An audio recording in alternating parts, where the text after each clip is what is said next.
All right, we're going to talk about the Buddha today, but this isn't the story you think you know. We're going to peel back the layers on one of the most famous faces in the world to find something, well, something pretty unexpected. I mean, you know this face, right? It's everywhere. It's the ultimate symbol of serenity, of peace. You see it in gardens, temples, maybe even in your own home. It is the face of the Buddha. But what if I told you that calm expression is hiding something? Because, and this is wild, for the first 500 years after he died, there was no face. At all. It wasn't just missing. People intentionally didn't show him. So, what did they show? And why the big change? That's the 500-year-old secret we're getting into.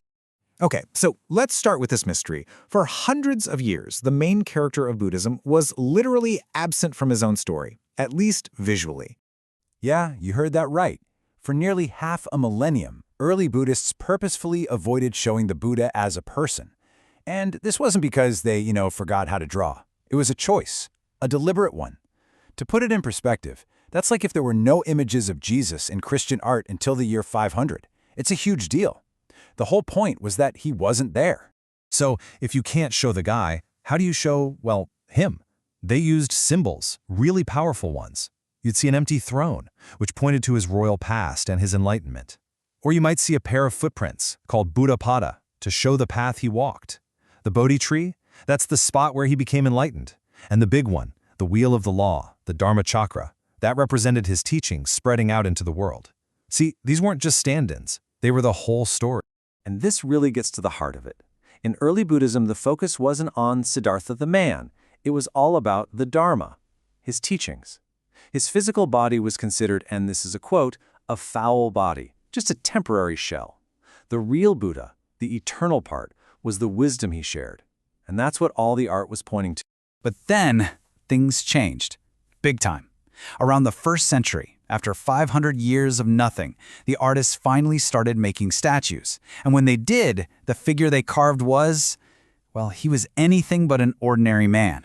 So think about it. If your job is to finally create an image of the Buddha, where do we even start? You can't just sculpt some random dude. You've got to show that this is a transcendent, superhuman being. And lucky for them, ancient Indian culture had like a literal instruction manual for this. This blueprint had a name, Mahapurusha Lakshana. It's basically the list of 32 physical signs of a great man. And these aren't just about looking good. They were seen as actual physical proof of incredible karma, earned over tons of lifetimes. The old texts say only 2 types of people could have all 32 marks: a king who rules the entire world, or a fully enlightened Buddha. And some of these marks of greatness are pretty weird to us now. We're talking skin the color of gold, a lump on the top of his head, that's the Ushnisha for wisdom, webbed fingers and toes, and yeah, even a penis that could retract like a horse's. So forget the gentle, peaceful guy you see in yoga studios. This original image was of a powerful, almost otherworldly being. The texts literally called him a bull of a man. Okay, so we've got this wild, superhuman body. But here's the twist. The real point of the statue isn't actually the statue itself. It's about what it represents. It's a mirror. And apparently, the Buddha himself felt this way. There's a story where one of his monks just couldn't stop staring at how majestic he looked. And the Buddha basically tells him off, saying, "What are you looking at this foul body for? If you want to see me, see the Dharma, see the teachings." The message couldn't be clearer. My body is temporary, my teachings are what matter. And this is the key to the whole thing. A Buddhist statue, called a pratima, isn't an idol to be worshipped. It's a tool. Think of it like a mirror reflection. It's a mental springboard designed to help you launch your mind towards something much bigger and, well, formless. This all feeds into a really deep idea called the Trikaya, or the 3 bodies of a Buddha.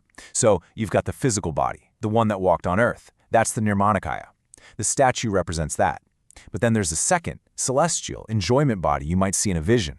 And then the most important one, the Dharmakaya, the truth body, which isn't a body at all. It's formless reality itself. It's the teachings. So the statue you see, it's just the front door.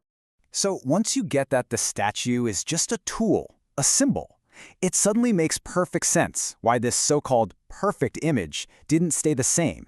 In fact, it was almost meant to change. And this is maybe the coolest part of the whole story. As Buddhism started to spread out from India, that perfect, superhuman body, turned out to be super adaptable. The face of the Buddha started to change, to look a lot like the people who were now following his teachings. So in India, he's the great man with all the superhuman marks. But then Buddhism gets to China, and suddenly he's being described as this great example of Confucian family values. Fast forward to the 18th century, when British scholars start studying him. What do? They kind of ignore all the weird, supernatural stuff and describe him as an ideal Victorian gentleman, logical, reasonable, scientific. That bull of a man from India? Totally gone. It all comes down to this really powerful idea. Just as each society creates its own notions of ideal men and women, so Buddhists create Buddhas in their own respective images. The Buddha's face isn't a portrait, it's a mirror reflecting the ideals of the people looking at it. So, that leaves us with one last question to chew on. The next time you see that calm, familiar face, remember the whole story. The 500 years where he was missing, the strange superhuman body he was first given, and how his face has changed in every culture it's touched. And then ask yourself, when you look at the Buddha, are you really seeing him, or are you just seeing a reflection of yourself?